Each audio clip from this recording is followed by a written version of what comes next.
Salam, selamat pagi dan salam sejahtera bagi kita.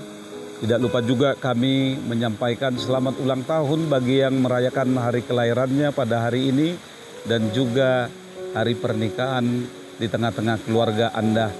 Firman Tuhan untuk kita di pagi hari ini diambil dari kitab Kolose pasal 3 ayat 17. Beginilah firman-Nya. Dan segala sesuatu yang kamu lakukan dengan perkataan atau perbuatan, lakukanlah semuanya itu dalam nama Tuhan Yesus sambil mengucap syukur oleh Dia kepada Allah Bapa kita. Demikian firman-Nya. Saudara-saudari yang terkasih di dalam Tuhan kita Yesus Kristus, di dalam setiap kehidupan yang kita jalani, pribadi lepas pribadi, baik dalam keluarga atau di tengah-tengah masyarakat, di tempat di mana kita bekerja, kita selalu ingin melakukan, kita selalu ingin membuat yang terbaik bagi orang lain atau untuk sesama kita, juga untuk keluarga dan terutama bagi Tuhan. Membuat dan mencapai sesuatu yang terbaik itu memiliki dan mempunyai proses yang harus dilalui dari tahap demi tahap. Baik dalam kehidupan, bergaul, bermasyarakat, baik di dalam pekerjaan dan pengalaman. Baik sesuatu yang mendatangkan sukacita ataupun yang mendatangkan yang tidak sesuai dengan kehendak kita. Sesuatu yang terbaik untuk Tuhan dan untuk manusia itu bukanlah hal yang mudah diperoleh dan bukan mudah untuk dipraktekkan di dalam kehidupan kita. Mungkin saja dikatakan bahwa mudah dikatakan tetapi sulit untuk dilakukan. Karena itu teladan yang terbaik itu berproses baik dalam pendengaran, perenungan, dan prakteknya yang dapat dirasakan oleh orang lain dan oleh diri kita sendiri sebagai pelaku perbuatan yang baik itu.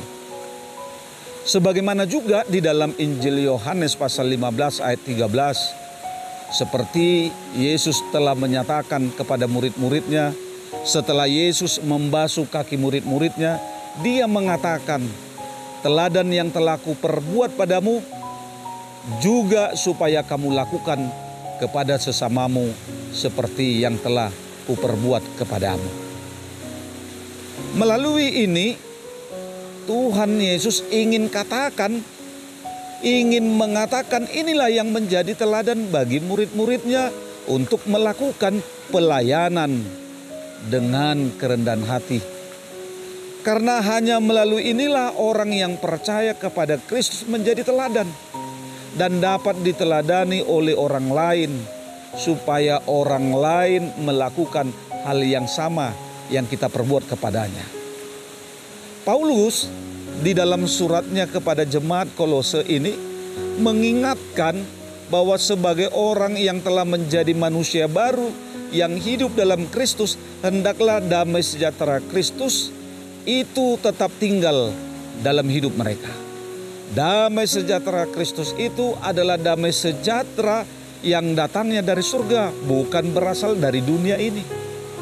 Sehingga apa yang dikatakan oleh Yesus, damai sejahtera yang datang dari dunia ini tidak sama dengan damai sejahtera yang datangnya dari Dia. Damai sejahtera yang berasal dari dunia ini bersifat sementara, sesaat, tidak mendasar di dalam kehidupan kita manusia. Tetapi damai sejahtera yang datangnya dari Yesus adalah damai sejahtera yang membuat kehidupan setiap umat, setiap manusia hidup tenang bersekutu dengan Tuhan.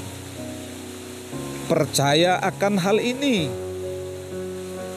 Kristus hidup di dalamnya. Manusia tersebut sudah diperbaharui hatinya melalui kekayaan Kristus di dalam hidupnya, yaitu firman-Nya, kuasanya, dan kasih-Nya. Dengan demikian, manusia yang sudah percaya kepada Kristus itu dituntut untuk selalu bersuka cita, bersyukur, dan menjadi teladan. Kristuslah yang menjadi andalan dan teladan di dalam kehidupan kita setiap saat. Mulai saat nanti Anda akan memulai aktivitas sampai nantinya Anda akan mengakhiri aktivitas dalam satu hari ini, kita harus hidup dan menghidupi teladan yang telah Tuhan lakukan dalam kehidupan ini. Di dalam kehidupan kita sebagai orang yang beriman kepadanya, patutlah kita juga berbuat apa yang dikatakan oleh Paulus, agar supaya damai sejahtera yang sudah kita terima dari Tuhan Yesus, kita dimampukan untuk memberikan teladan dalam melaksanakan apa yang diamanatkan, apa yang difirmankan oleh Tuhan. Setiap saat kita dapat bersuka cita dalam hidup ini hanya karena Tuhan yang memampukan kita. Tanpa Tuhan kita tidak akan mampu dalam hidup ini bersuka cita, bersyukur. Karena itulah kita diingatkan, dan segala sesuatu yang kamu lakukan dengan perkataan atau perbuatan, lakukanlah semuanya itu dalam nama Tuhan Yesus. Hanya melalui Dia kita dimampukan. Saudara-saudari yang terkasih di dalam Tuhan kita Yesus Kristus, kita dapat berbuat baik, berpikir, dan menyaksikan di dalam perbuatan kita, sehingga orang lain dapat merasakan apa yang telah kita terima dari Tuhan dan dapat dinyatakan dalam hubungan kita sebagai pribadi lepas pribadi terhadap orang lain, begitu juga terhadap persekutuan dalam gereja kita dan di tempat di mana kita dipercayakan untuk bekerja menjadi garam dan terang dunia. Teladan yang telah dilakukan Tuhan Yesus bagi kita, itulah yang kita andalkan dengan nama Tuhan. Dan melalui itu juga orang lain dapat memuliakan Tuhan, memuji Tuhan, dan dapat memberitahukan atau memberlakukan apa yang telah dilakukan Tuhan Yesus dalam kehidupan setiap harinya. Selamat beraktivitas. Tuhan Yesus memberkati. Shalom.